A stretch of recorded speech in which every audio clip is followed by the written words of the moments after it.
What's going on? Welcome to another episode of the Impel Forward podcast. I'm your host, Leon, and that is my host, Renee. Woo, Go ahead. woo. You don't be taking too long to give it to him. Give it to him. You got to give y'all that woo woo. Yes, Always. just another day. Look, today we have a special guest. He Yeah. is the co-owner, co-founder of Kompleks Creative, something he started at the age of 21. He Wow. He also designed the cover for the Foreign Exchange's Grammy-nominated single. We got to find out what single that was. Mhm. And he is the board chair for Greater Durham Chamber of Commerce.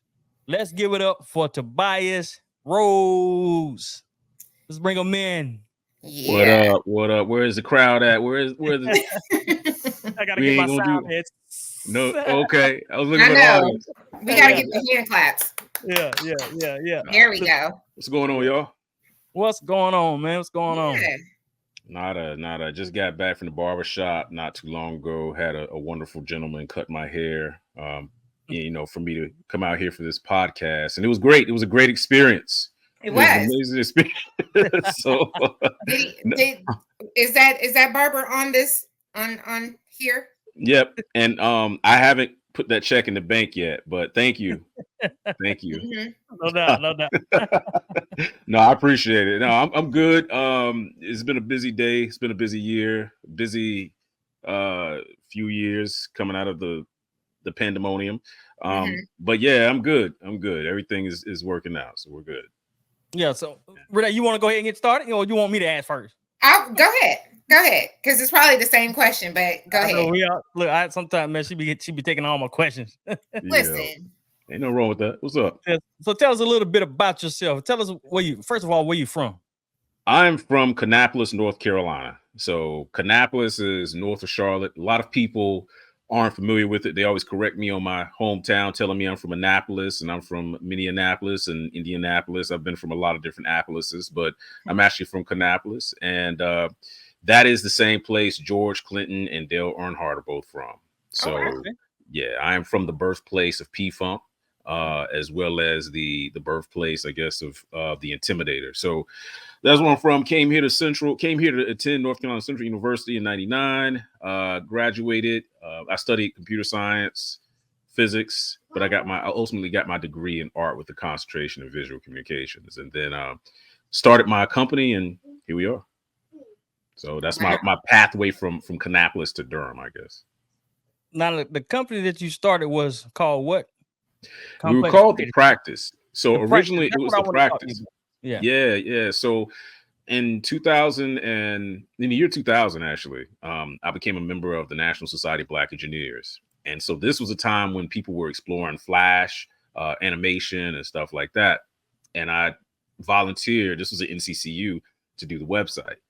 The website looked horrible, but I went back and redid it that Christmas break, learned HTML, taught myself Flash, taught myself more about Photoshop, and we created a banger. We created this really dope site that made circulation around the society. And that's what brought me into contact with a guy named Daryl Wade. Daryl Wade was in my position. He was a comms chair or telecommunications chair at the time at UPIT, and I was at North Carolina Central University. We just started, just collaborating on different things. And before long, we decided to just collaborate, as business partners. And we started the Praktis. And that name came about just because I was sitting in my dorm room and really, when you're in college, you at that stage of life, you really just, you take things and you just break them down to a different level. And at the time, exploring graphic design as a whole, I started to compare it to what doctors do, what attorneys do, because attorneys and doctors, they're practicing. And they say that they're practicing because, you're always, learning, always getting better. And that was what captivated me, just the aspect of practice. And the TV show The Praktis was on at that time. So I called my partner. I said, hey, man, what do you think about calling it The Praktis? And he's like, oh, my gosh, that's it. Let's go. And so we ran with that for 4.5 years, learned a lot, broke a lot, but, we came out on the other side better. we decided to split up and go our separate ways, but we're still friends. That's still my man. And so in 2006, this was around the time that little brother, they had just gotten signed to Atlantic Records. And I went over, I forgot what project we were working on, but I went over, spoke to their manager, and he's like, hey, man, we got some space over here. Told my partner, we kind of butted heads a little bit because that was towards the end of our relationship. And to be honest with you, that was the beginning of what became Kompleks Creative. And so Kompleks was a rebrand of the Praktis in 2006. That's who we are. Okay, so y'all are separate now. It sounded like we got married and we separated. Yeah. Well, it's kind of a marriage, right? I'm not married. That's my man, but that's my guy. But cool. No, he's cool. That's still my man. That's still my brother. But he is living in the Virgin Islands. That's where he's from. Okay. And so that's where he's at now. He came through during our 10-year anniversary at Kompleks Creative, and it was just probably one of the most amazing surprises that I've had. He just popped up at the studio. And so, he's still my guy. Now, you say your web design, the first one that you created, was it the web design or graphic design? So, yeah, that's a good question. We started out with web. And now, you said it was terrible. Did you think it was terrible or other people thought it was terrible? The first website? I would. Yeah. It's still on the internet. I won't tell anybody where it's at, but yeah, it's pretty bad. I was going to ask, where is it? Hidden. It is hidden. That's where it's at. It's gone. It's somewhere that hopefully you'll never find. Oh, no. No, it's okay. It's really okay. But this was back when we did Angel Fire. Y'all remember the Angel Fire websites? No. All right. So this was like Angel Fire predated Black Planet. So okay. See, there you go. Black Planet. Yeah. Yeah, I remember Black Planet. Yeah, we got to put a stake so y'all know where it's at, because I know. now we admitting our age right now. I don't like it. But it was worse. Black Planet, that spurred a lot of careers. MySpace spurred a lot of careers. But Angel Fire was like, you got Angel Fire and GeoCities, and you can use them to do free websites. We got Angel Fire, and the problem was they gave you all this stuff that you could just drag and drop. You can just put on your website. I had a counter. I had spinning screws and gears and all kind of gifts, all kind of craziness. This was 2000. I didn't know what I was doing, but I learned, and that's, I think, the thing that really counted. The site was bad, but the new site that we came up with after that was really dope. People loved it, and then from there, it just made me want to learn more and more about initially web design and coding. And then that, after changing my major back in college, from computer science to art, that's what really made me want to explore design as a whole. And I got into, doing logos, and then understanding, after getting into designing logos, understanding what branding was and how you carry an idea throughout all these different touch points of a visual identity. And so next thing I know, we are no longer just a web design studio. We are then a graphic design studio.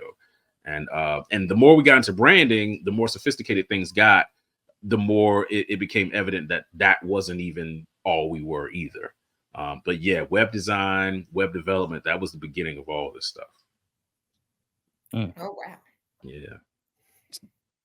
Now I'm trying not to talk too much, because I can talk. So I'm trying to love that. We interview you, so we kind of let gave us a timeline as to getting to Kompleks Creative, right?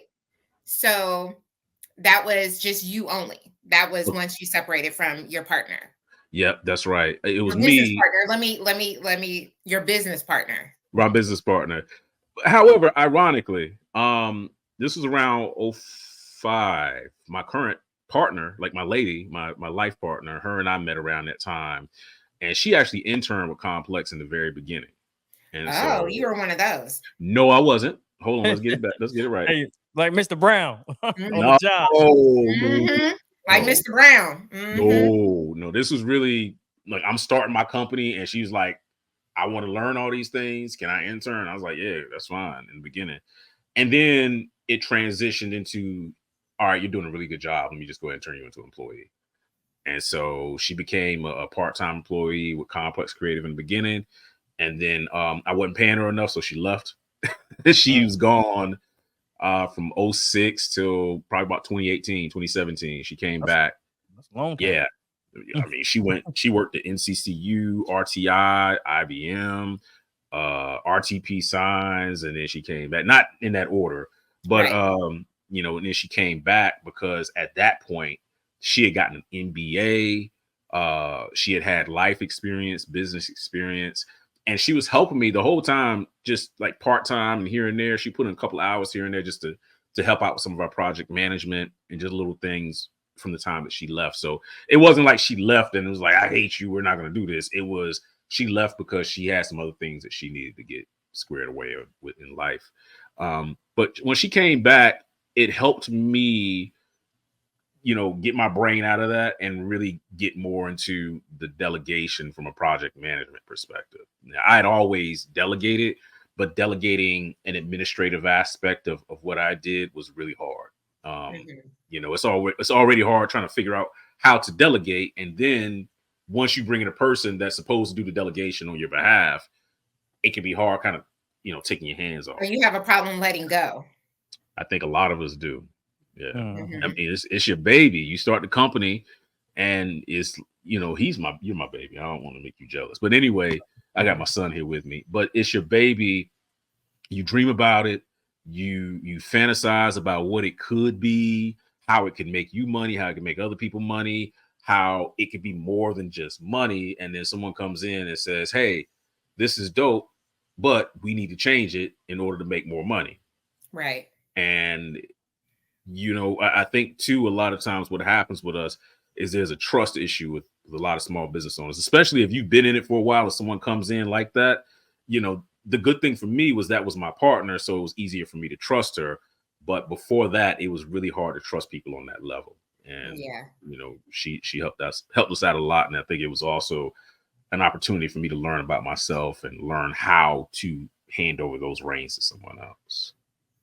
So you started Kompleks Creative. How many? So it was only 2 people at the time, or did you have different other employees like-minded wanting to get into the same business, and you were able to kind of build That's up? a good question. Yeah. So in the beginning, in the very, very beginning, when we were the Praktis, it was me and my partner, right? We had a few contractors that we worked with. So it's funny because some of those contractors, like if you're in the design or art world, you know, and even in certain circles, you may have heard some of these names. So one of the people that we collaborated with was a woman named Joanna Pompanio. Joanna went on and became a model known as Joanna Cherie. So a lot of people throughout like the 2010s up until I think she retired in like 2016 or something like that, they knew who she was. And it was funny because you see her on a music video with Lil Wayne, and then meanwhile we're sending emails back and forth. Hey, did you get such and such done? Yeah, I got it. I'm getting off a set now, and I'm gonna go and send it to you when I get back to the house. And there's a guy named W. He's the kind of chief curator for art beats and lyrics. So W worked with us, Joanna, and we had a few other people that we worked with the Praktis. And once we made that transition to Kompleks, it was just me, but you know, we still collaborated with a few of those people. I even collaborated with my old partner. Chantal came on as an intern, and then we started. She's actually the person that started the internship program. So she really, you know, put formula to it, put parameters around it. And then we had 2 other interns that came in. One of them I turned into an employee. So it was from an ownership standpoint, still always just me. It still is me from an ownership standpoint. Been trying to change that for a long time. But you know, it was a group of people that supported a lot of that stuff. I think about 2 years after we made the rebrand, maybe actually less than that, I made a conscious effort to hire a graphic designer and a web developer. And I had a salary attached to both of those. I'm not going to tell you what it was because I'm a little embarrassed by it when I look back on it in hindsight, but that's what we don't ask about numbers. Yeah, you know, and inflation makes it sound worse too, because now that we're in 2024, me giving y'all where I was at in 2006, it's like, right. Gosh. But with that being said, it was one of the scariest things that I did. You know, my other guy, he left because he was also a student. He had a job at Bank of America, and there was no way that I was going to be able to compete with Bank of America's salary. And, because we were in that position, it was an opportunity to go ahead and jump into things. We had the capital to make it happen. My worry was, the ongoing, are we always going to have this money, which is, I think, something all people think about.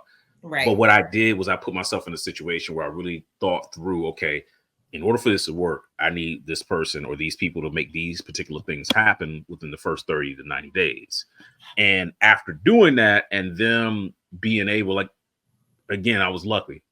Them being able to step up, make things happen, we were able to keep those two folks on. And so, again, while they were there, I'm learning and trying to, get myself to delegate more, not design as much, not code as much, get other people to do it, show them how to do it, build them up. And it worked out. And so now we've got, just because of the industry, I know we'll get into this later, we've got a team, but everyone is remote now. And we don't do as much with full-time people except for our administrative core. But yeah, it was just me in the beginning. And the good thing about it is ever since then, I've always had solid people, like a solid staff to support the stuff that we're doing. And, that's always made things a lot better. Yeah. So coming out of high school, when did you know what you wanted to do or be? When did you know, when did it hit you that this is what I'm going to do going into college? That's a great question. When I first got into college, okay, I got to back up. This is an interesting story.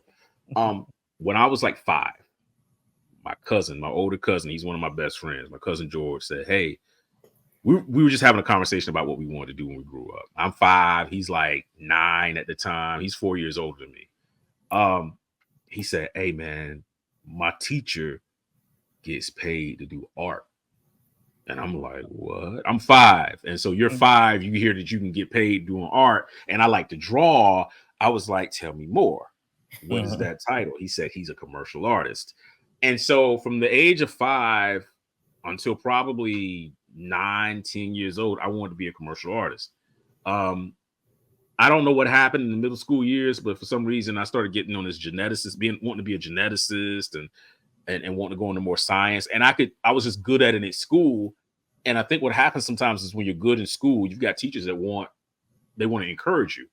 Mm-hmm. Well, they encouraged me to go down that route, but in their encouragement, they also tried to discourage me from going down this more creative route. And that didn't do anything to make me want to do it more. So kept going down the science route all up until I got to college. And so I was doing art, got nominated for governor's school and all that stuff. Like I can draw. When I got to college, I decided to be a physics major.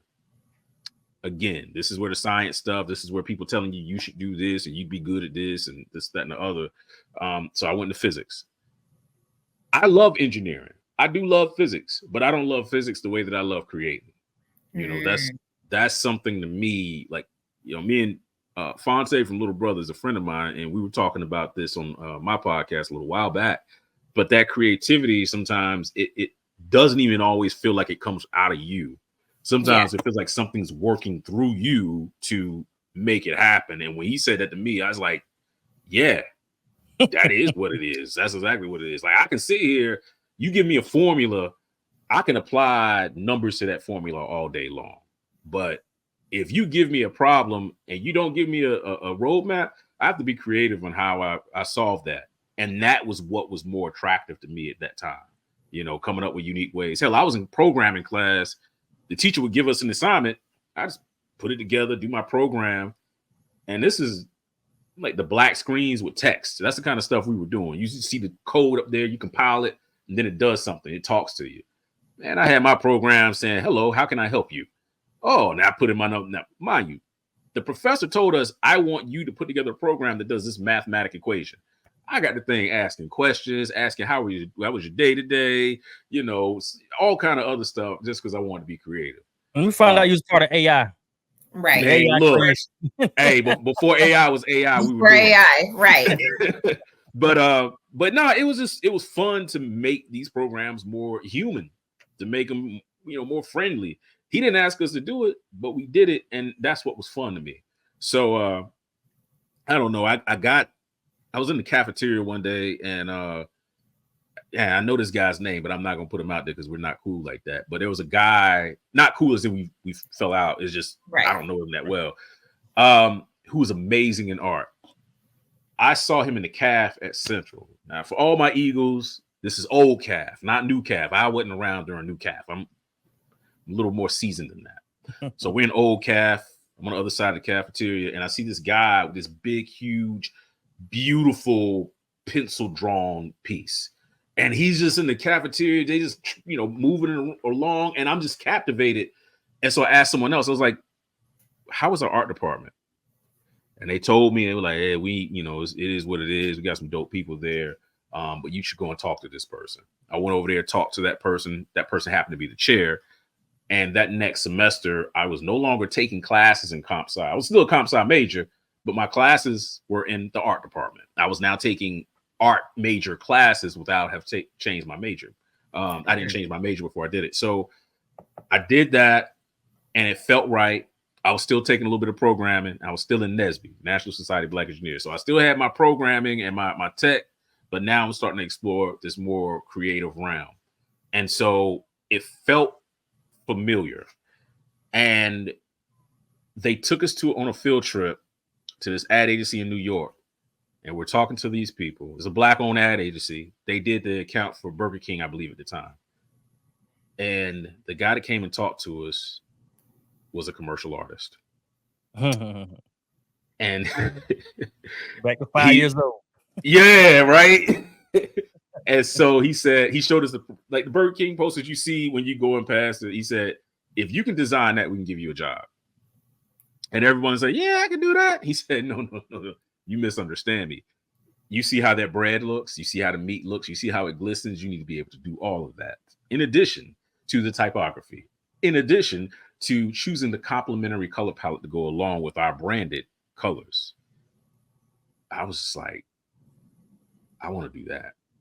Everything he's doing, I want to do that. I want to do all this stuff. They draw, they do digital stuff. They're in charge of all of these different things. And this was all happening at the same time. It was doing that website and getting to know my partner. So this is all happening. This is like 2000, 2001, 2002, around that period. So, it happened, and it happened the way that it needed to happen. And I will always treasure what NCCU did in supporting that, because they also gave me a job. And they also gave me an opportunity to do the first, I think it's like the first or second website for the university.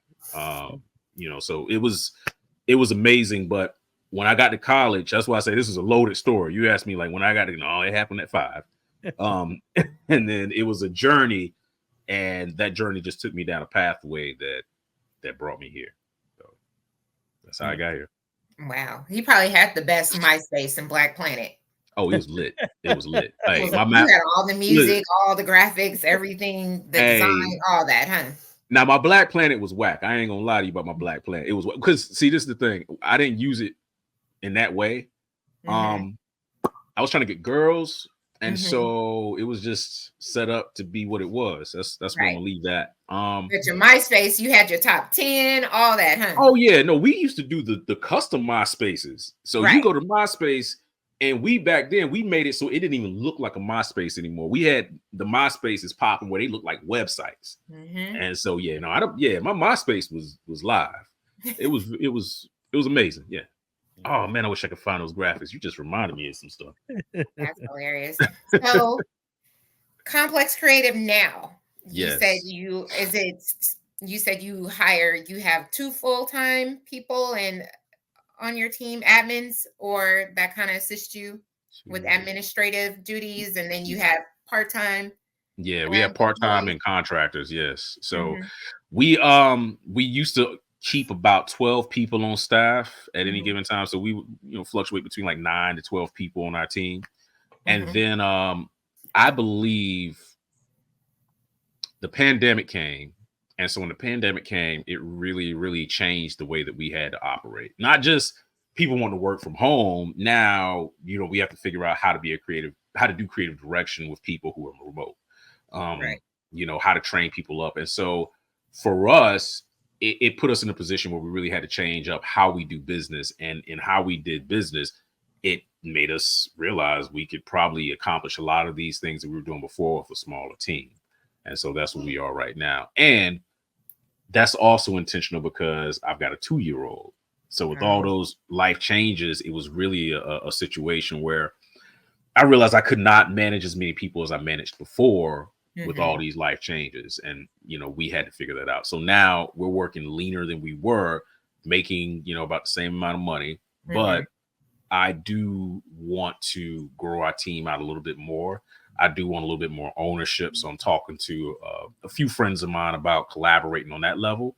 And so we'll see. And in a year, it may not be just me being, the sole owner. Maybe it will, maybe it won't. But that right there, to me, is a little better than just having a whole lot of just staff. I love everyone that came through, whether you stayed with us, whether you were fired, whatever. I hired you because I probably loved you. I fired you probably because it just wasn't working out. I still do have a lot of love for you. You taught me a lot. But, moving forward, I think we do need more seasoned people to do the type of work that we want to do, especially, post 40 for me. When pre-40, I'm down with teaching everybody and everything. Post 40, all right, and I need to, there's some things I'm trying to get ready for. I want to retire. I want to be able to raise my son. So yeah, I don't think having a whole lot of people, especially not people that I have to directly manage, makes sense for our team. Yeah. Now with clientele, how do you gain clientele? Are you on social media, your footprint? What is like your main form of getting clients? That's a great question. We are really, really whack right now at our social media, but part of the reason why we're really, really whack is because we've been so busy. Most of the time, people, they find out about us through word of mouth. They may have found something that we've done and they started asking questions. Who did this? Our SEO is still tight. So if you look up Durham graphic design, we probably come up in the top 10, likely top 5. So that works out for us a lot. Our social media does need to be reactivated, but intentionally we have not been going hard on it because we really want to do this rebrand for the company, right? And so we don't want to be out there trying to maintain something that we don't necessarily need to maintain right now. So it's slow, but it's slow because we are re-examining and rebuilding the strategy that's going to push it. Okay. I saw you did something for Duke. Now that's under under Kompleks Creative? Yes, we've done a lot of work with Duke. Yeah. So if you've ever gone to a commencement ceremony at Duke University, you have seen our work. The big seal, whenever the president comes up, the big seal behind the president, we designed that. That is the presidential seal. It started out as being a redesign of the university seal, the whole thing. But that's such a historic piece. And they apparently, when you come into Duke, they actually sit down and break down the seal and what it is and all these other things. And I think the board of trustees just decided, while we love that, we need to do it this way. So so we did that new seal that's being used as a presidential seal. If you drive by Duke Hospital, you see a hotel on the back end of it called The Lodge. That logo that you see up there, that's us. Then we've done a lot of work with the Divinity School. We've done some work with rest in peace Reginaldo scholars. The Reginaldo, I can't even say it right. Reginaldo scholarship program. I think it just went away maybe last year. But at one point we had done all the websites. We did the websites for those, most of the scholarship programs they had at Duke. At one point, the chemistry department, school of graduate school, their logo. So the current logo for the graduate school, we did that. But the Duke work goes on and on. We could do a whole podcast about the projects we've done with Duke. We've done a lot of stuff, and it's been amazing working with the different departments, the different types of people, the different interests. And then for me, it's always good. It's always fun to work with nerds. I always love working with people who are really nerdy about the thing that they're into, because then you learn so much. And then I'm a nerd myself. So it's been fun working with these folks, and then, learning about different different pieces of academia that I didn't even know existed, or learning about research that I didn't even know was being done. So it's been an amazing experience working with them, just logos, websites. If you ever get a chance to go on campus and you go to the, I believe it's the psychology building, or it used to be called the psychology or sociology building, there is a whole hallway you could walk down that explores the first 5 Black graduates of Duke University, and it has a mural on the wall. This celebrates Wilhelmina, I can't remember her last name, but she was one of the first graduates, and that whole hallway is designed by us. So we've done environmental graphics at Duke. It's been fun. We've been able to do a lot, and they've been able to kind of open the doors and let us explore creatively as well. Leon, I know you're a Duke fan, so you know you'd be happy to know that we've also worked with the Iron Dukes. The Iron Dukes support the athletics department, and so we work with them as well. So it's been fun. Are they your most memorable client? Ooh, don't do that. I don't know. I don't know who's the first memorable. We ain't gonna do that. Who's your most memorable? You don't. I mean, memorable. Ooh, wow. I got to figure out a safe way to answer this question. This is a safe space. Yeah, all of them. I remember all of them the same. I know, but there's always one. Ooh, right? she's impressive. You good at this? Mm-hmm. Me, I was the most memorable one. Were you? What about after you? I don't know. You know, we really love doing work with community projects that have some kind of impact. Mm-hmm. So, you know, while I can't necessarily pinpoint the most memorable one now, I'm getting into that. You got to help me lead into that. Yeah, I've loved the work that we've done at the LGBTQ Center. I've loved the work that we've done. When I said me, I was talking about like with Black Wall Street and Black Wall Street Homecoming. That's where I'm getting into. I know. Wait a minute. Don't go there yet. I got one more question. One small question to ask you before. Okay. So yeah, we've done that. We've done the Greater Durham Chamber. We've worked with them as a client. So we've done a lot of stuff with people that are really doing stuff around the community. It's political time or election time, so you'll probably see what are they called? Carolina Federation out now. You can see their logo with it's kind of like this real federal looking cardinal. We did that. So, you know, that's about to happen. And I know they're doing more political work, but still that political work that they're doing is impactful. And every time you work with them or you see them, you know, knock on your door, that logo is ours. So yeah, there's a lot, but I do like working with clients that are really trying to do something positive in our community or their respective communities. You better say that then. Yeah. So look, like she was trying to segue. So we always think me and her think alike when it comes to this, right? I don't know why.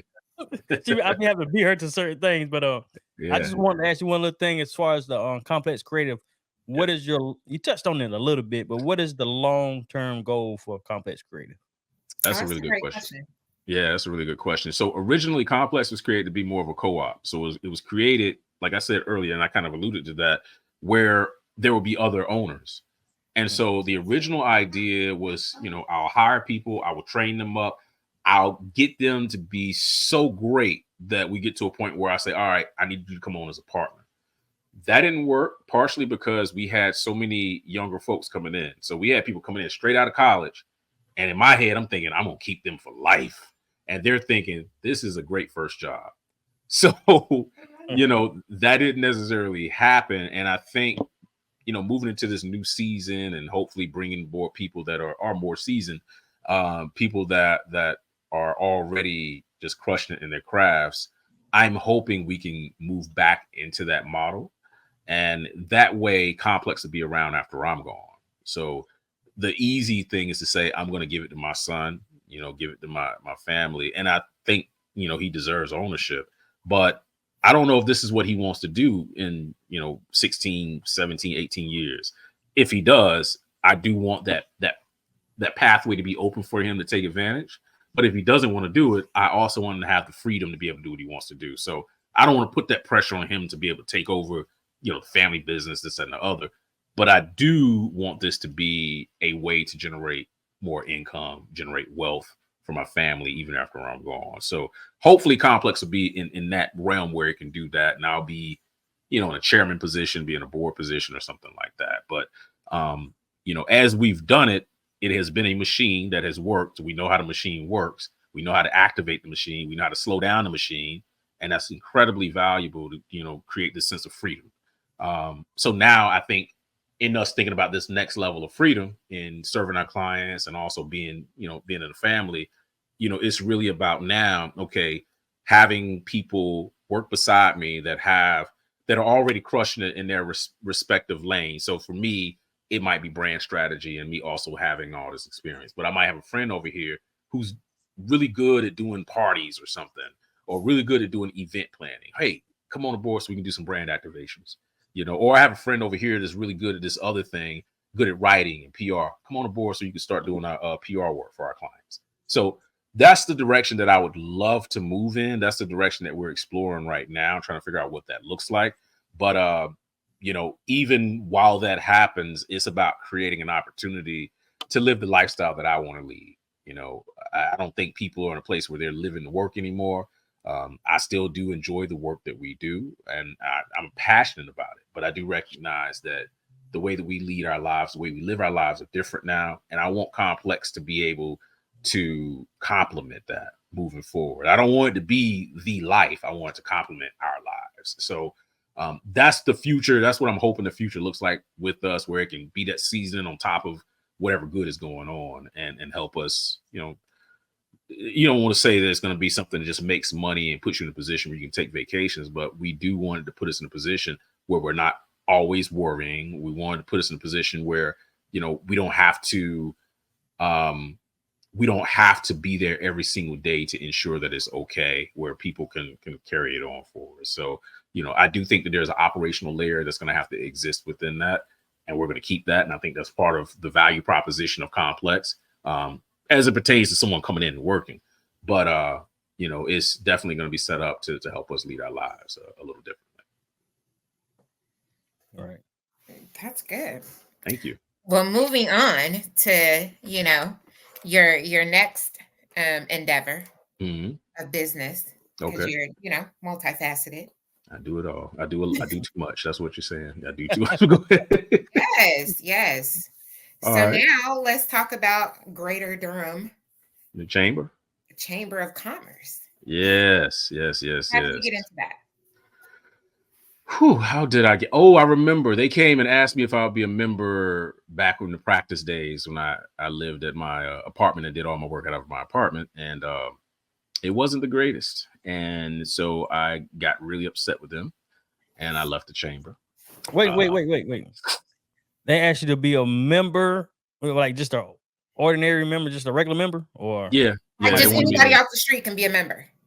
Well, they want you to either be, they want you to be affiliated with the business. So the chamber represents the business community. Right. And so we were representing the Praktis, but they also, it wasn't the chamber. It was a business that existed outside of the chamber that has somehow gotten the list of potential members or something. And it was like some kind of directory. And they wanted you to pay to be in the directory. And I remember the guy telling me, hey, he's like, here, sign this, and then we'll get something such and such out to you.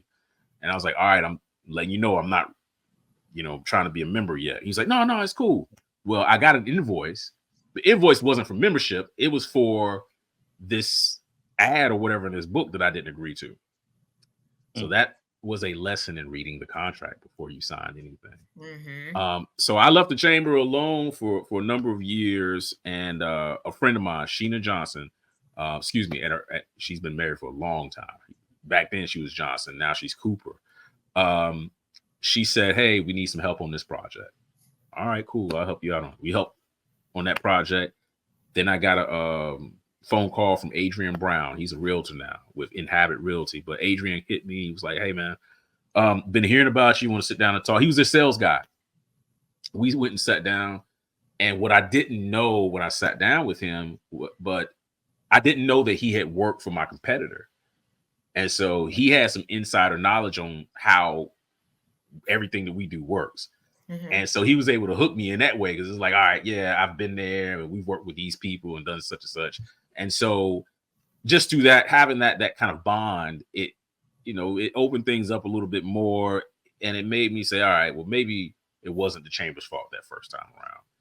And so we became a member, and through our membership, we did more work with the chamber. So then we kind of opened things up because we realized what the chamber was really about. It wasn't like just this organization of good old boys sitting around in suits talking about, you know, how they can take over the world.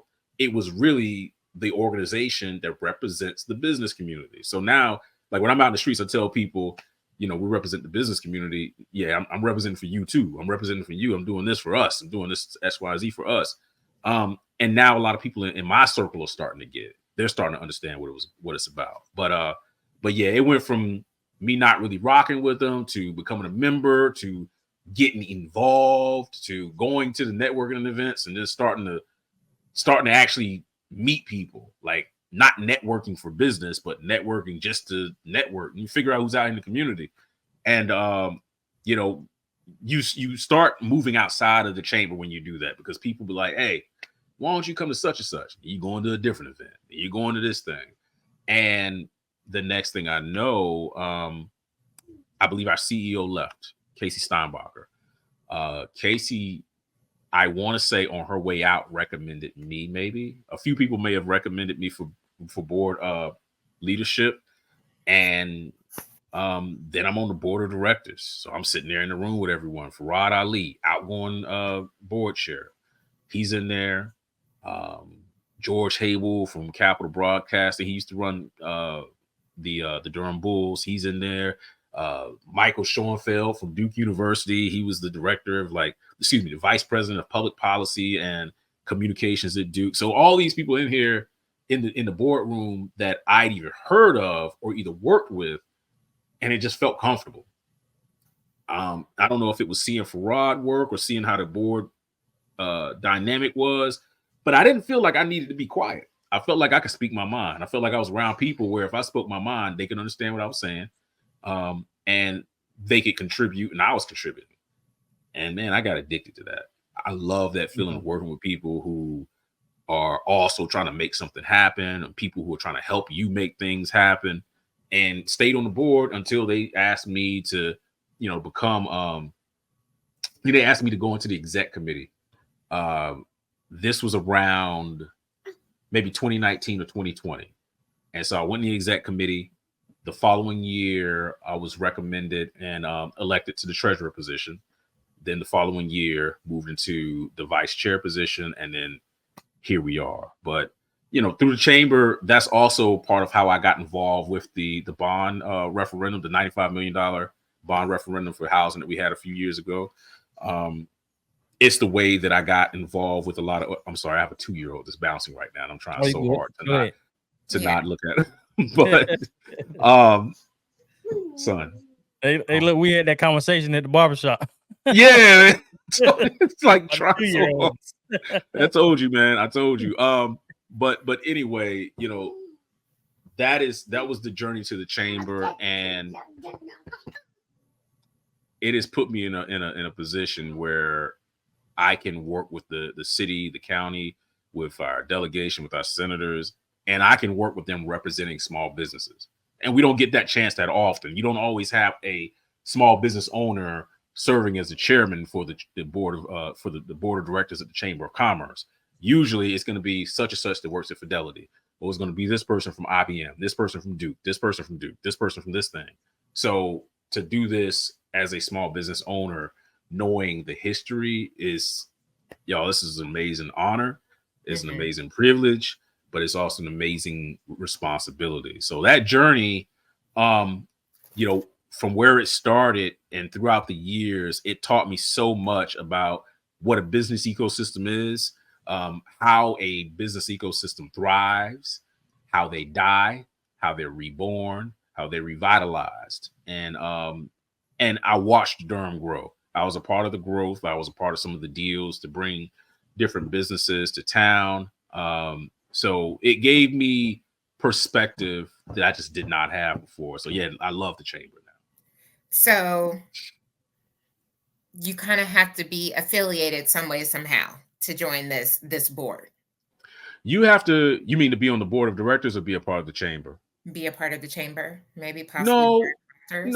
no. I mean, like if you have a business, you can join the chamber. You just go and get a membership, pay for your membership, and that's what it is. Now, once you do that, you make a decision like, do I want this membership just to say I'm a part of the chamber, just so you can put a sticker on your window, or do you want to roll up your sleeves and get Be busy? involved. Be involved. Like there is a reason why there were businesses paying the chamber $10,000 a year, $25,000 a year for membership. Yeah, that 800 ain't nothing when you start looking at it like that. Yeah. There's a reason behind it. Talking about, revitalizing Durham and downtown Durham and some of those things, of course, I wanted to get into some of the Black-owned businesses. Why is it so hard for Black-owned businesses to sustain in downtown Durham? I understand inflation, but I look at some of the smaller businesses that's been around and continuously are around, but I notice a lot of the Black-owned businesses are only lasting for so long. Why do you think that happens? Is there a blueprint that they know about? Or, my friends and I talk about it all the time. We're like, okay, this place, I'm not saying any names, but it's across the street from a bar / kind of club. Okay. It was kind of a speakeasy. Okay. Well, it was built to be a craft cocktail bar, speakeasy. And it's about whiskey? No, Glory's. Glory. Which one is? I think is that the downstairs? No, that was that's where whiskey used to be at. Yeah. Yeah, I don't know. I just know it as that. That's funny. I'm wondering, is there a certain blueprint to keep your business going? Because I look at, that was a great, it had the potential to be great. Yeah. I think that there are a number of things that I've seen. And I don't know if I can isolate it to being Black. I do think that there is a different cultural makeup in downtown Durham than what you see in Durham as a whole. Yeah. And that really does concern me. It concerns me when I look at the stats, Black people, white people. Oh, absolutely. And then I look out the window of downtown Durham and I don't really see a lot of things that make sense for us. I don't see things that would be attractive to us. I see a lot of bars, but I see a lot of breweries. A lot of breweries, a lot of bars, a lot of coffee shops. I don't think that economically, when we think about economic systems or economic development, that there is an understanding of how to set up spaces for culture, how to set up spaces that are going to be welcoming for Black people, how to set up spaces that are going to be welcoming for, our Latino family. Like, what does that look like? I think that once they figure out this blueprint works, then they drive it. It's like, okay, we're going to go over here and revitalize this community. Let's put a brewery over there. Let's put some lab space over there. What else do they need? Starbucks, a coffee shop. So we've all seen that same thing. Downtown Durham has always been an anomaly because when you come downtown, the majority of the businesses are local. Right. We've got, outside of that, we've got a Moe's. We had a McDonald's. That's gone. But yeah, most of the businesses, including retail, are local. If they're not local, they may be founded in the States somewhere. I know that we have some that may have been founded in Raleigh and stuff like that. So in that sense, the support has been there. But I think over the last, say, 5 to 8 years, there has been so much transition from parking and parking prices to the amount of people moving into Durham. We have 330,000 people now. Right. So now that we have 330,000 people, where they at? Why ain't they coming outside? Oh, we had a global pandemic that changed the way we work. So I see those variables impacting actually everyone with the lack of people working in offices downtown, the lack of support that brings to the restaurants and retail establishments, because then you don't have people coming in for lunch anymore. Then you don't have people coming in for breakfast because they're staying at home. So those are some of the challenges that I'm seeing from everyone. Culturally, I don't think that we have a lot of the same connections that a lot that was gonna be my next question. Like, is there something that you've noticed that a lot of Black-owned, minority-owned businesses are not benefiting from that their counterparts are. Like, is Money. there, Money. sometimes we miss out and we leave money on the table because we don't want to file that extra piece of paper, or we don't want to provide them this additional information, and then boom, the business is no longer. I think in my experience, what I've seen in those situations is that many times people aren't given all the information to know what piece of paper they need to file. No one has told them that, or you're stuck trying to get a loan or do all these other whatever things to get money, whereas your homeboy next to you, he's got a whole capital network. Oh, let me just tap into the Duke alumni network, I can get some money. Or let me tap into this thing and do this and I get some money. So they need to network a little bit more and kind of put themselves out there a little bit more. Somewhat. I wouldn't even say that's all lit. I think that while there is a responsibility that they have in doing the networking and things of that nature, when you look at the stats, you start realizing that doesn't even matter. Right. The percentage points that Black women alone trail in terms of getting funding from VCs, it's embarrassing. I'm talking, last time I looked at the numbers, we're talking fractions of percentages. Mm-hmm. And then when you look at the likelihood of success, especially with Black women when it comes to startups, why is it so much higher than everyone else? But the funding rate is so low. So it's not a networking thing. There's definitely bias there. Then we are also lacking the infrastructure for funding. We don't have enough of an infrastructure. We do have different organizations. I think the Carolina Small Business Fund, amazing organization. The Institute, another amazing organization. Now I got my homies Wilson, Napoleon, and Tyler. They're doing Partners in Equity, another amazing organization that does help fund Black-owned businesses. But a lot of folks don't know about them. They don't know that they exist. Leon, I'm sorry. Can people go to the Chamber of Commerce, give out information like that? That's what I'm working on now. So one of the things that I did when I first got into my role was I connected with my man, Kevin Dick. He's at Carolina Small Business Fund. Connected with him. I connected with Duke Energy, a few other companies and organizations. And I said, what can we do to create a pathway for small businesses so that when they need funding, we can just say, hey, boom, here they are. Here are the different routes you can go. Like, I should be able to just give you a sheet of paper and say, hey, here it is, or direct you to a link. Carolina Small Business Fund, this thing, the other, So we are working on some kind of way to give them that packet through the Chamber's Foundation. Now, the foundation is not new, but the way that we're using it is new.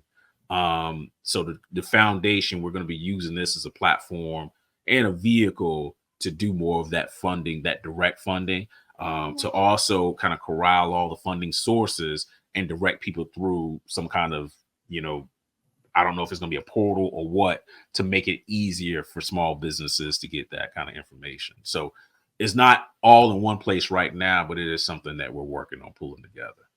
But with it not being put together now, I would say go to the Carolina Small Business Fund's website, go to Partners in Equity, go to the Institute's website, go even still, Mechanics and Farmers Bank, another one. They have been making an incredible investment in small businesses. Really? Now I heard that. So I had a conversation with one guy. He said their church pulled money out of Mechanics and Farm because, and I also heard John Hope. I think John Hope Bryant. Allegedly, you heard. I heard. No, I was gonna say I heard him say that Black banks don't have enough capital to give to Black businesses. That's why he said it's good to have a savings and maybe a checking to support Black banks.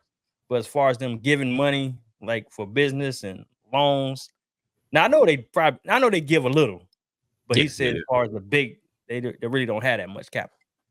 Well, I think that's a complicated question, a complicated comment, because they get the capital from people investing and having banking accounts and checking accounts and savings accounts. So, it takes us actually using the banks in order for them to get that capital. But then on the other side of that, I could point you to a bunch of different things. Keep wanting to say North Carolina. Mechanics and Farmers, they have been putting out grants to different businesses all throughout the states. They've been giving these grants out for since January at least. I spoke to say what? I said we applied for one for the bar. Oh, you did apply? Oh, yeah, but a couple months ago, but somebody else got it though. Okay, yeah. I was gonna say because Jim the competition is real out there too. Right. Is it? It's real. It is real. I mean, if I put it to you like this, in our community, if someone says I have money, and everybody want that money, you see what it's gonna be. Right. So I do know that they have been doing that. I would not, and that's the other thing too. Saying no can sometimes, or getting a no can sometimes discourage the hell out of people. Mm-hmm. I know what that feels like. In my role and in my company, there have been times we had to write up proposals that might be 35, 40 pages long. And then the client gets it, or the potential client gets it. They look it over and they come back and they say, yeah, we decided to go in another direction. And I'm thinking to myself, if you read that entire proposal, there is no way you go into another direction. But it is what it is. But through that process, through me getting those no's, it made me a little more resilient, where when I get it, it's like, all right, cool, on to the next one. Not everyone is like that. Sometimes that no can crush you. Sometimes that no can make you say, you know what, maybe I shouldn't do this anymore. And we got to remember that when we're working with each other. I know folks are like, oh, no, they're soft. Well, they might be soft for a reason. There might be some extra help, because this thing of entrepreneurship, people always say it's not for the weak-hearted, but it will do a number in terms of your mental health. So yeah, you might get that no. That no may discourage you. It may make you question your value and question all these things. But that is one of the reasons why I do think that it can be a little tougher getting funding. It can be tougher, especially for small businesses and for startups that are brand new. That can be incredibly discouraging. So I've seen that happen. I have seen people flat out not get funding because they're Black. They're not getting that funding because they're doing something that's too Black. Right. I don't believe that being too Black exists. I believe you need to find another funding source if you get that kind of thing. But that's the world we live in. People shouldn't think mechanics and farmers is on the same level of a Bank of America or a Chase. The expectation of money. That's true. That's true. I think sometimes you get that confused, because sometimes people are like, well, they're a bank. A bank is a bank. That absolutely not. Absolutely not. They're not. But I would say this. You got to also understand what kind of different banks we have. You got community banks. So I think Mechanics and Farmers is considered a community bank. It's born out of Durham. Their places are only in North Carolina. Boom. Then you got a Bank of America or a Wells Fargo that operates nationally and then on some level internationally. Now, if you need a loan or if you need money, in most cases, it's going to be harder to get that money from a larger bank like a Bank of America or Wells Fargo. You just got to go through a little bit more to do it. If you go to a community bank, and I'm including them in this conversation, you may actually get a conversation with someone who's making that decision instead of a robot, or instead of sending that application in and then you don't hear from the people making the decision. You just get back, nah, we weren't feeling it, or whatever it is. So I think that folks need to also understand the role of a community bank and how they can utilize the benefits. Because maybe it's not a Mechanics and Farmers. Maybe it's we go to, I was getting ready to say Cardinal Bank, but they're closed. But maybe it's a different community bank, Coastal Credit Union. Coastal Credit Union, if you start looking at the loan products that they have and some of the financing products that they have, you start realizing, oh, there is a niche here. There are some things, they're doing certain things a certain way. So Bank of America is not going to do that. Wells Fargo is not going to do that. Coastal Federal Credit Union, they may be able to do that because maybe they're funding more rural economic development. Maybe that's one of their focuses. So I do think that doing more research on the funding sources that we're going after, understanding what these different banks are doing, how they're funding, what their priorities are, that's going to also put a lot of entrepreneurs in a situation where they can get that funding. Also, for us, we bootstrapped. I knew it. I said, there's no way I'm gonna be able to get any money unless I work for it in this particular position. You can't be afraid of doing that. If that's just what it is in the industry that you selected, that's what it is. Come up with a plan and figure it out. But there are times where in order for you to scale, you do need that stimulation in order for you to make that happen. So, I don't know if that's the thing stopping people from coming downtown. I know that I've seen a bunch of different variables, a bunch of different things happen. I was going to ask you, and again, this is a discussion me and my friends always have. Yeah. As far as small businesses being sustainable, not offering a huge amount, the slush, what's their blueprint? Everybody's like they stay open. It's a small business and they do it well. Yep. They do it well. And I think I always tell people you should reach out to the manager and see what are they doing that they're able to sustain off of slushies that a cocktail bar, a restaurant can't do. What are they doing right? I think you would have to ask them to get the details, but I can tell you some things that I do see. Number one, downtown, like I said earlier, we're not getting the business from the offices like we did before, right? Right. All right. And if you go downtown, what's the name? It's Thursday right now, right? Mm-hmm. It's gonna probably be a little lit right now. If you go tomorrow night, it's gonna be a little lit. Saturday, same deal. So we're starting to get this transient economy. We're getting people coming into downtown to hang out, and then they roll out right after that. So the slush, there have been nights, again, going back into that, where I've drove past and they're packed because they got the music, they got the drinks, they've created a vibe. So it feels a certain way. And so I've only been in there once, but just in watching how they operate, it makes perfect sense. They're inviting, they're on Main Street, they're open. So who else is open at that time?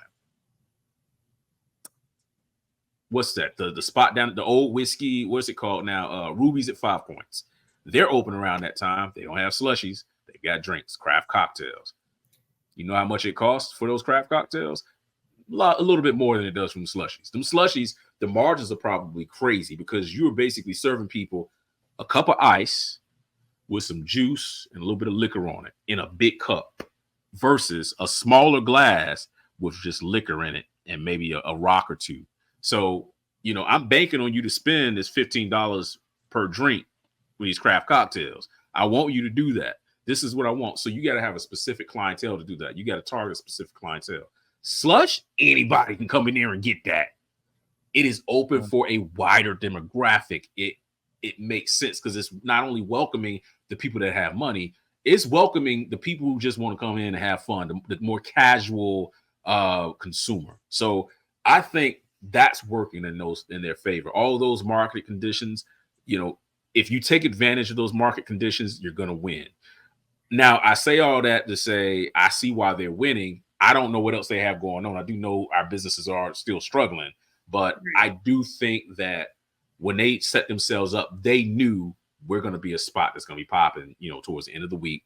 And I think they opened up during the pandemic or like later. Yeah, I think they did. In the pandemic, but later on down the line. So it's like, I always tell people, you need to figure out who the manager is and find out what they have, kind of pick their brain a little bit. They got a gym right there. Lamala got a gym. And you know why I see why Lamala has a gym? It's a Mexican restaurant. They hire their own. Yeah, or you just got to figure out how to be more creative within the business. I don't know if you've ever been in there. There's nobody else. There is not a server or anybody that looks like me. They hire their own. That is Lamala. I went in there last week, and then it turned into a club with some loud music. Oh, it does? Oh, at night it's a club. That's smart. That is very smart. Because when you come down Corcoran, if you're coming up Corcoran and going into downtown Durham, the first thing you're going to see Lamala right there. They got a DJ right at the door. So they're benefiting not only off of the culture, but they're also benefiting from their location. So they have prime real estate. They're in the heart, literally the heart of downtown Durham. So I think that's one of the ways that they're winning. I think also, while we don't see as much diversity as I would like to see downtown, I think that there's a healthy amount of curiosity, of cultural curiosity throughout Durham. And that's one of the things that I love about Durham. Black, white, Hispanic, Asian, it doesn't matter who you are. There's always been this authentic cultural curiosity from most people who are just really here, people who have gotten comfortable and they are now Durhamites. I think that contributes to their success as well. Mm-hmm. So I do think you're going to get everybody coming in there like, let me see y'all got graffiti on the walls, and the graffiti has a certain feel, and this is just feels a little dangerous. I'm intrigued. Let me go in there and see what this is about.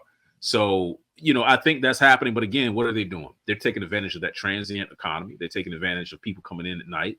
They're taking advantage of like what folks are looking for when they come into a downtown after 7 o'clock, after 6 o'clock. So those businesses that are doing that, they're the ones that I think are going to be winning. So what? Let's go back to that 95 bond referendum. Well, let's talk about that. What was your involvement in that, in the process of it? So I was the co-chair of the advisory committee. So me and one of Durham's old mayors, I don't want to say it like that. I mean old in terms of like when you were the mayor with. Don't be mad at me when you hear that. He was a mayor back in the 80s, Wib Gully. Him and I co-chaired this advisory committee. It was organized by Mayor Steve Shule. He's a mayor right before Elaine O'Neill. And he came and asked, he said, hey, I'd love it if you would sit on this committee. We really need to make sure that if we do this bond, we do it right. I need some people that I could trust. I need some people that I know have their hearts in the right place. And so he asked me and Wib to chair it. We did it. We had an amazing, amazing group. I mean, we had like Henry McCoy, Vicky Garcia from the Latino Credit Union. There were so many superstars that were part of that. But we looked at what the city gave us in terms of how they want to structure the bond. And then we said, okay, you need this, you need that. How are we handling homelessness? How are we handling a pathway to home ownership? So it's not just about creating affordable housing, but it was also about creating opportunities for people to get housing. It was about diverting people from homelessness. So it had a whole bunch of pieces in it, but that was a fun experience chairing that group. We did it that whole summer before the bond referendum went out. And then another group came in and they were kind of like the bond, they were like the campaign group or something like that. And now you have other people kind of running that, but it was amazing. And they came to the chamber again, looking for somebody, and that happened. But it was amazing. I'm proud of that work. Very proud of it. So what do you see the future of Durham looking like? Yeah, Black Wall Street. I love that. Thank you. What do I see it looking like, or what do I want? It's two different things. What do you want? Let's go. What do you want? What I want is obviously I would love for housing to not be where it's at. I would love for us to not have houses that clearly this house is like a $700,000 house. Why are you selling it for 1.2 million? Why are you selling for 1.5 million? What's going on? When I look at this house and I look at a house in PG County, Maryland, which is like the wealthiest Black county, I think, in the United States, there's something that's not matching up when Durham is more expensive in some cases. And then when I look at places like New York and LA, and I realize, okay, why are we on par with these places, but we don't have the same amenities? So, that right there has been frustrating. The housing piece of it, I think there is a discussion on density that's happening right now. Am I moving this mouse? Oh, that's strange. There's a discussion being had regarding density. And with that, I think that we can have places that are lower density like North Durham, but I think that we can also have these places like downtown Durham and RTP that have higher density. I think that there are places for that. So I hope that in the future we figure that out. I want our city council to be lock and step with each other, to be working with each other more.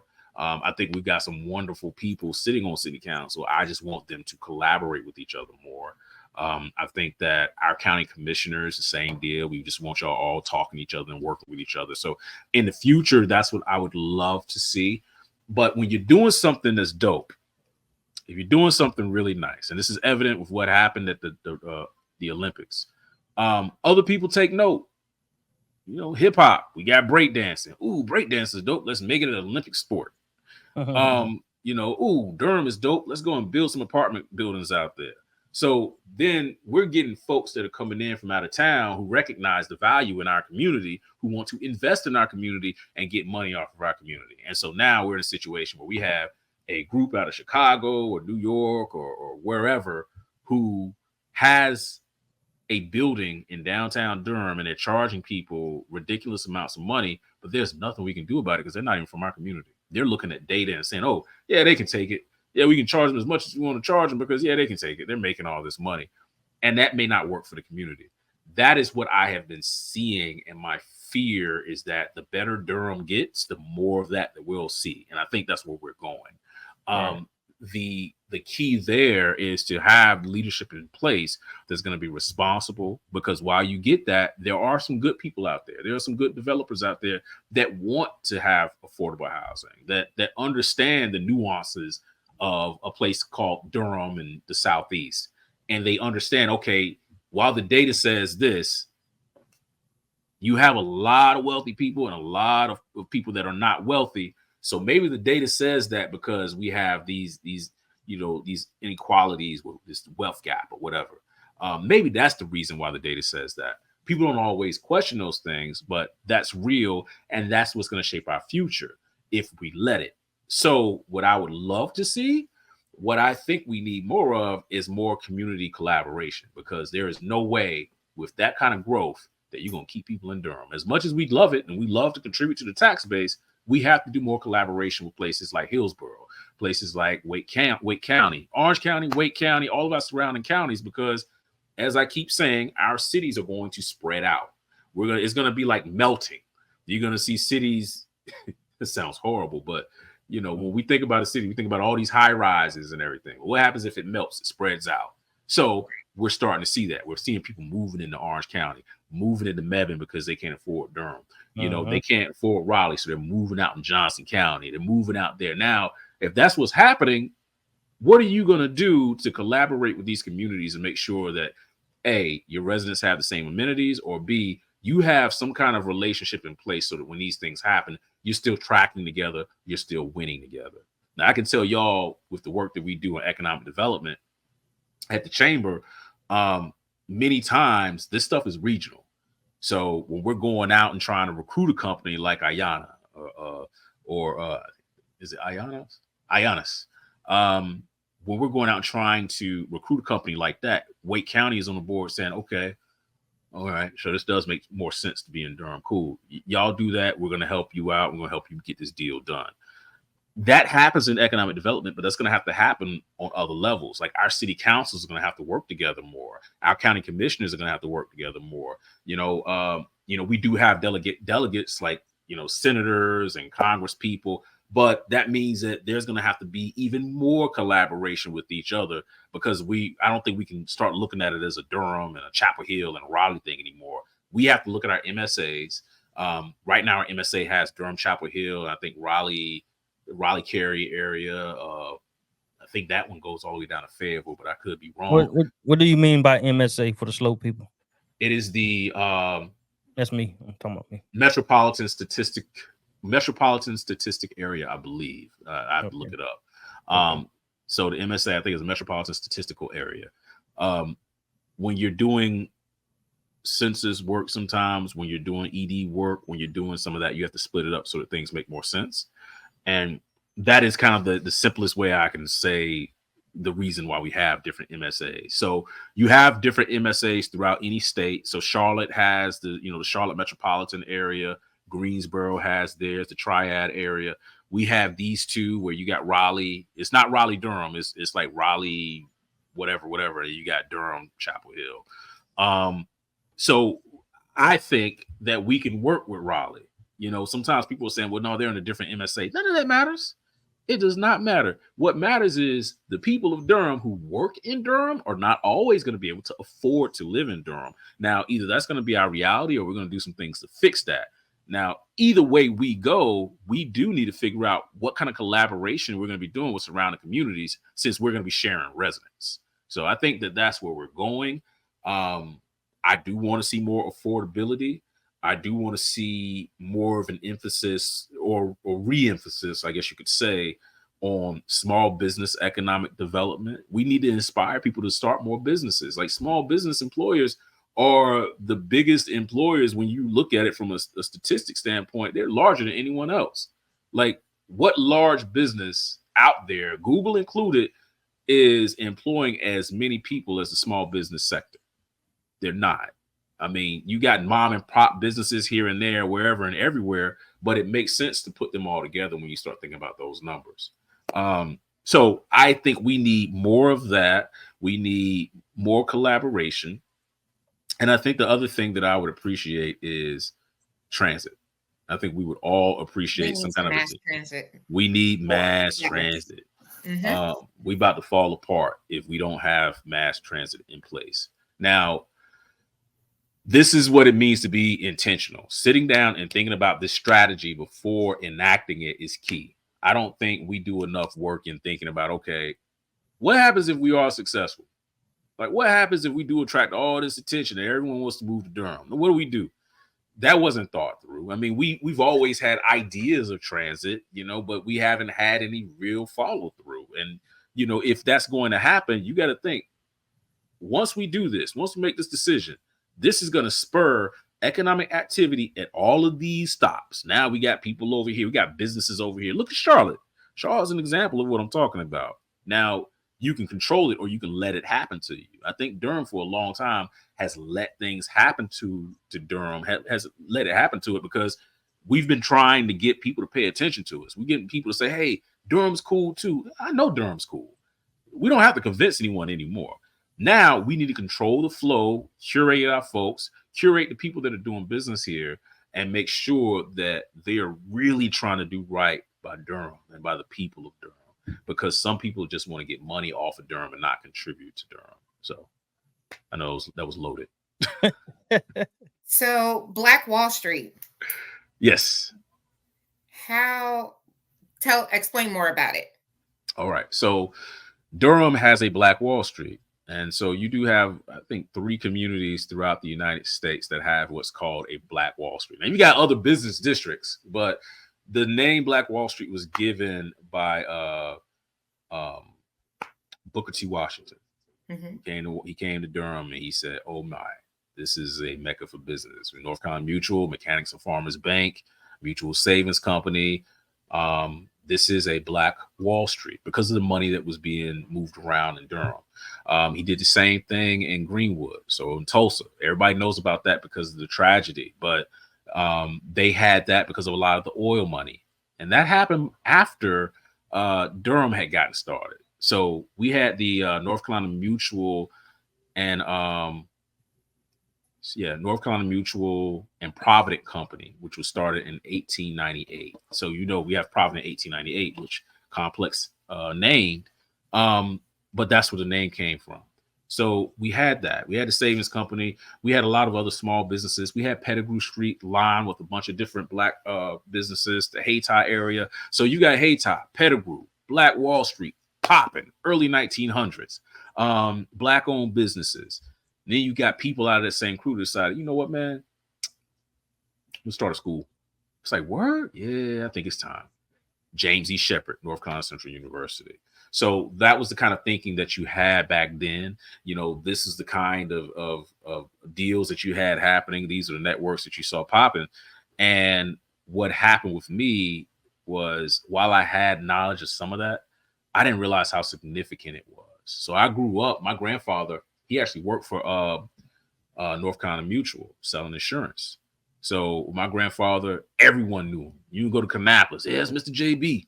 We all know Mr. JB. My grandfather was Mr. JB. And it's, he would bring people over to the house, or folks would pop up at my grandfather's house with checks. And I'm just like, what's going on? Checks for insurance, checks for real estate.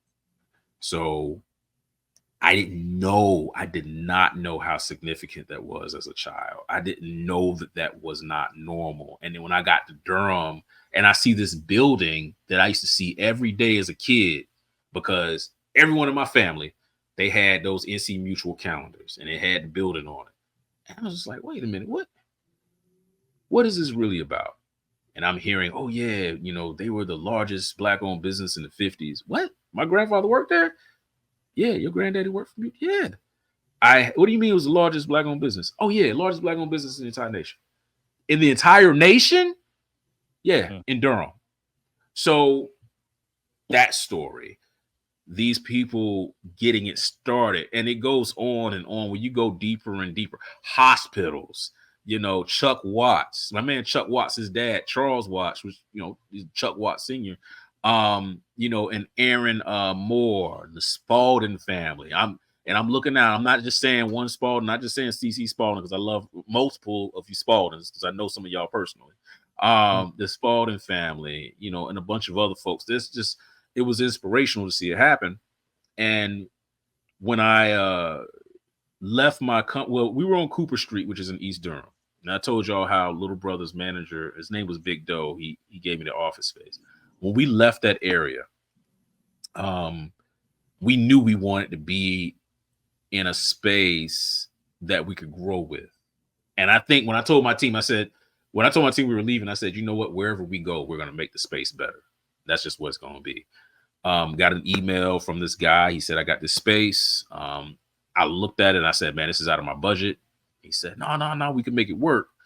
And next thing I know, we are moving into a suite downtown Durham on Black Wall Street, on Paris Street. So we move in.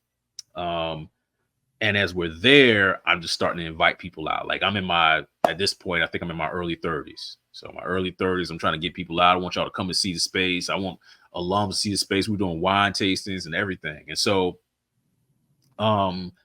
January, I want to say about 2015 or so, I think we did this Code 2040 Google for Entrepreneurs project. American Underground did it. And at the time, Adam Klein, who was with the chamber at one point, he had transitioned and he was then over American Underground.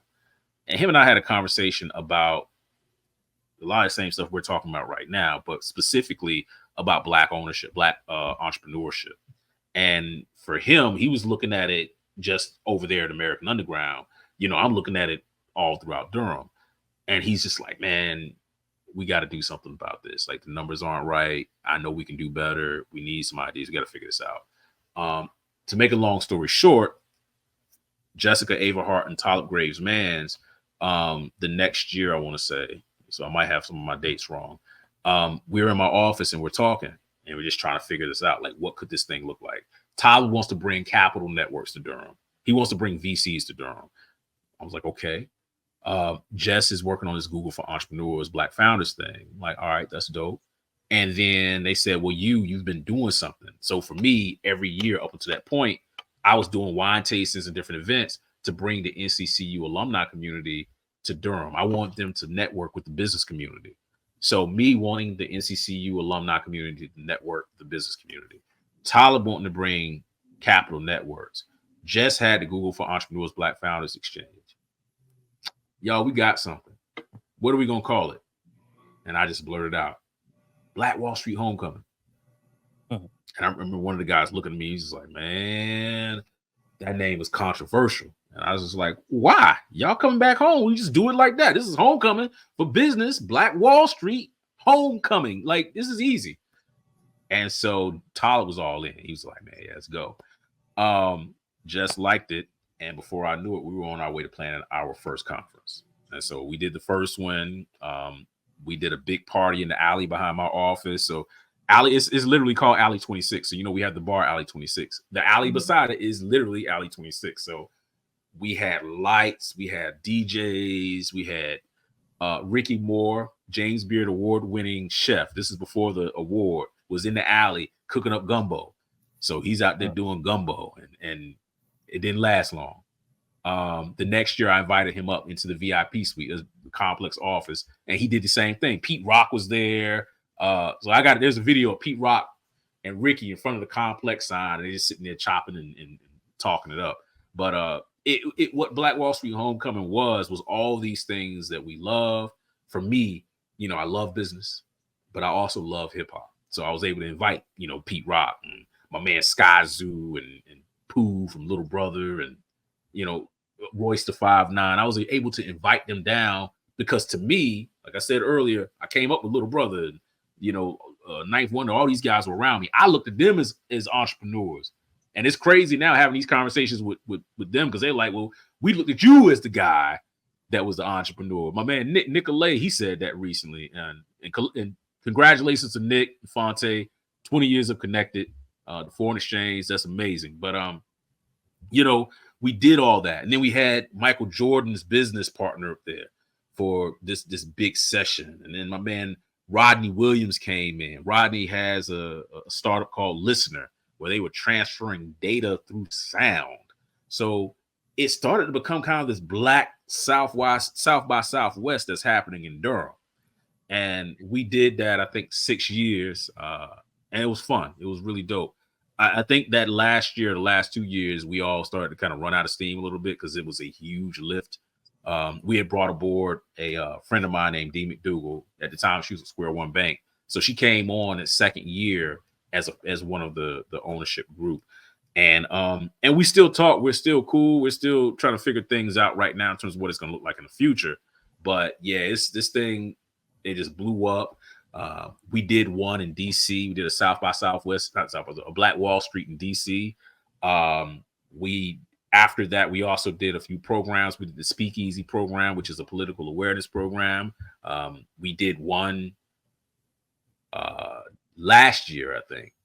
Mm-hmm. Yeah, we did one last year because I think our mayor Leonardo Williams and Senator Mike Woodard, they participated in that. All the city council candidates participated. We did that a few years before with Judge Elaine O'Neill and Javiera Caballero.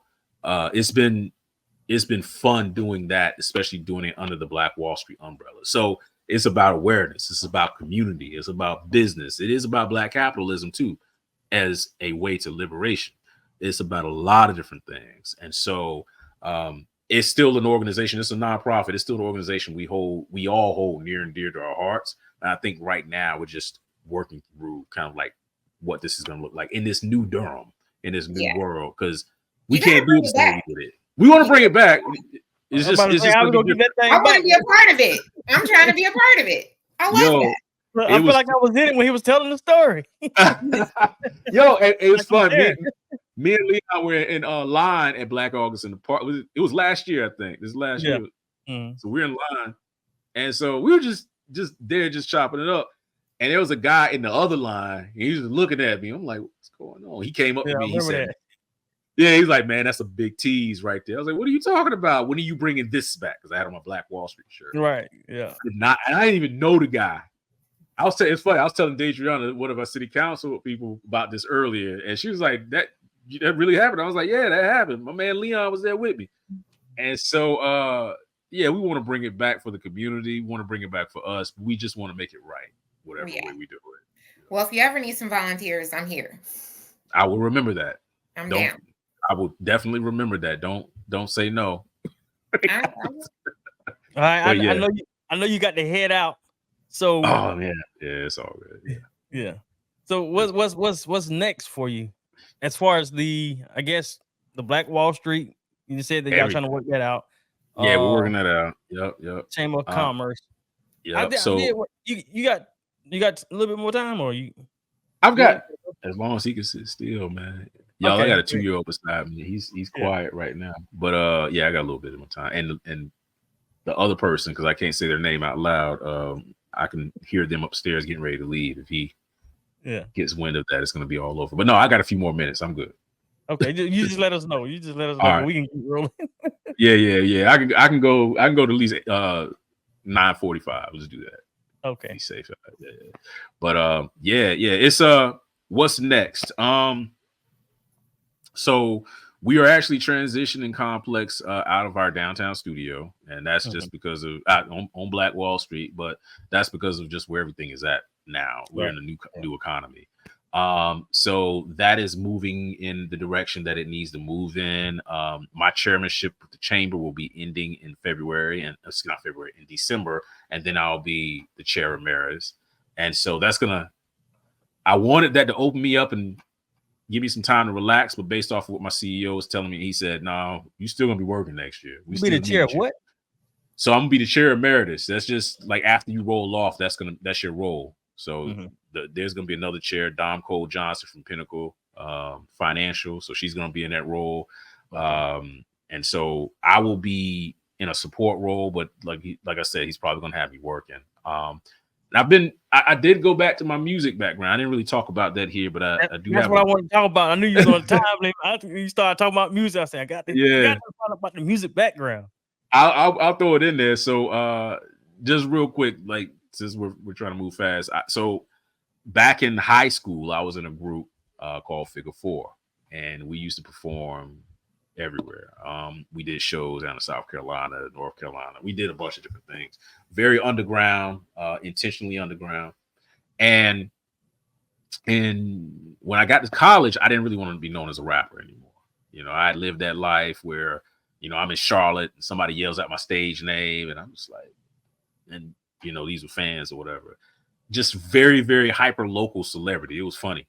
I got to Central and I remember walking on campus one day and somebody yelled out my stage name and I turned like, what in the world?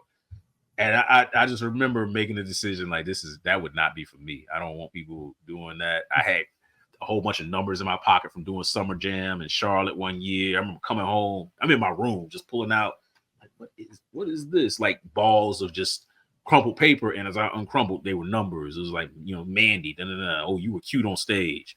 All kind of wildness. But that I didn't like that kind of attention. Yeah, just not comfortable with it. And so I gave it up for a while. I still wrote, still did music. Just I didn't want to pursue being that kind of person. And in 2013, my group and I, we got together, we reunited, we decided to drop an album called The Art of War. We did that. And don't look for it on distribution. You'll be able to find the cover and nothing else. But we did that and I kind of dropped it in silence because, you know, I didn't want my clients to know. I didn't know how they would take it. So didn't really say anything, but the interesting thing that happened during one of our shows, we performed at Beat Society. There was a guy there by the name of Knots Raw. And so I'm giving y'all some exclusive stuff right now. So Knots, he's a Grammy Award winning platinum producer. The R. Kelly Snoop Dogg song, that's that. He did the beat for that. Everybody Rise by Busta Rhymes, that's him. The Kendrick Lamar, Pusha T song, he did that. A lot of stuff. He's very, very dope. I didn't know who he was when he came up to me after I got off stage. He just came up, yo, that was crazy. Performance was dope. I'm like, thanks, man. Thinking he's a fan. I appreciate that, man. I keep it moving. My engineer's like, do you know who that was? Nah. He's like, that's Knots Raw. It's like, oh, snap. And I go back to him. I was like, yo, I didn't know who you were. And so we exchanged information. We kept in touch. He put us on his mixtape. Fast forward, at the top of the pandemic, right before the pandemic hit, I said, hey, man, we're going to do this Black Wall Street project. We're going to do a little mixtape because we're doing, you know, I think we were getting ready for the next year or whatever. And I want you to remix this song. He's like, all right, word. So I sent it to him. He sent it back. I was like, man, this is a little sad. This ain't what I'm used to from you. and so his manager was like, yo, you want some tracks? You know, we can send you some tracks too. So they sent me some beats. I wasn't even thinking. I was like, I get a Knots beat. Yeah, why not? I just do something small. Well, that turned into a whole project. And so me and Knots worked together on a whole project that we're hoping to release this year, or at least get some music out this year, called Black Superhero Theme Music. And so I told him, I was like, man, I ain't trying to be a rapper, but I'll talk about my life. I'll make up stories, do stuff like that. And you're like, yo, that's all we need to do. And so we've got it sitting here waiting right now. And it's a solo project. We've got a song in there with my group. I've got a song in there for Shane. If you ever heard of Shane Gang out of Raleigh. But I've kept the features on it intentionally minimal because I didn't have the money to pay these other people. And but it's a fun project, and we're working on a graphic novel to go along with it. So Black Superhero Theme Music, you deserve a Black superhero story. So for sure. Yeah, it's cool. We got a whole little group. It's the leader of the group is actually based on my son, who put his yogurt on my iPad that I'm gonna have to work out a little bit later. Yeah, yogurt on my iPad right now. But yeah, the graphic novel actually takes place at him being 13. And so he realizes when he goes to sleep, something happens. And so that something that happens is him slipping into different realities. And so he meets his whole crew in doing that. So It's dope, and it was fun just rethinking, because it includes a lot of the Black Wall Street DNA in it. One of the characters is actually named,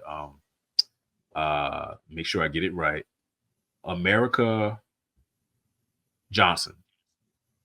Her name is America Johnson, which is a play on John Merrick, the founder of North Carolina Mutual Life Insurance and Provident Company. And so it's fun playing along with that. But yeah, these are two big creative projects that I'm working on outside of Kompleks and everything else. And so I'm getting that stuff ready to put out to the public right now, and I'm having a ball. Nice. Wow. Yeah. Well, you're doing a lot. Wow. I know. I'll definitely support that project too. Let me know. Thank you. I'm having fun. So all this stuff I have, these just toys and fun stuff to keep playing with. Right. And that I have the 2-year-old. That's the other thing that's next. Just getting him together. I'm glad you waited till the end to do all that. So and if you ever run for office or run for something, I'm voting for you. Man, look, I'm trying to stay out of that. I appreciate it though. I appreciate the support. We appreciate you coming and speaking with us. This has been great.